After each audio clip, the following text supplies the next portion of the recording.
Today I'm making a fantastic omelet and I'm just gonna use 3 simple toppings. Extra sharp cheddar cheese, chives, and of course bacon. Put out a bunch of toppings, give them to your kids. It's kind of like pizza, but with eggs. It's plenty of cheese for me. Well, never enough cheese for me. As you know, I like a lot of cheese, but less than an ounce should suffice. Some chives, as much or as few as you like, and also any other herb you want. You want parsley, cilantro, dill, list goes on and on and on. The aforementioned bacon. You know what that means? Delicious.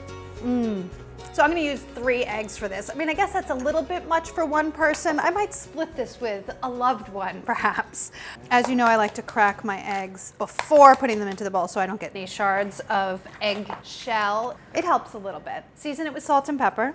Don't overdo it. A nice pinch of salt will do. And then just whisk it together. Sometimes I use a fork. I don't know, today I'm using a whisk. If you wanted to, if you like it just like a tiny bit lighter, you can add just a touch of water or a touch of milk, and it helps make it a little bit fluffier, but I like it just straight up egg. Okay, let's cook them. Let's make an omelet. I'm just taking everything with me. That's the way I roll. So, what do we do first? Heat our pan, like a medium-high heat. Is it hot? You want it to feel warm when you put your hand above it? Yeah, I think it is. Little bit of butter, put your butter in, swirl it around. You just want to coat the pan with butter. I want to make my life a little bit easier, so I am using a nonstick pan. They invented them for a reason, and this is it.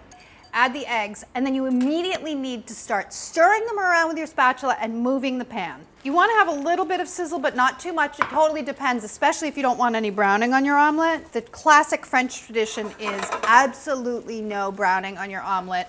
I think American people have a tendency to like a little bit of browning, so it's kind of up to you.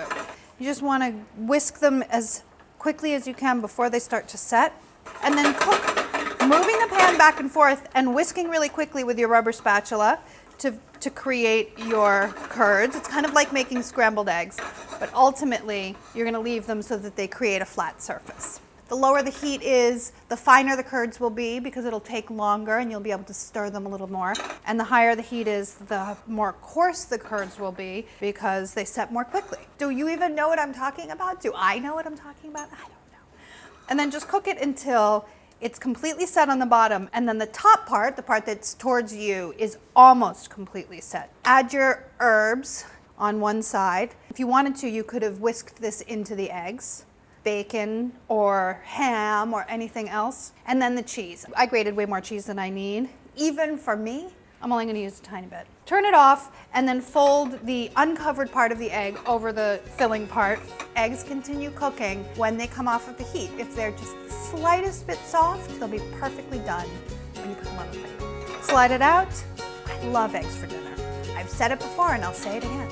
Satisfying, delicious. If you want to add a salad, go right ahead. Enjoy. I think you're going to. Omelet, omelet.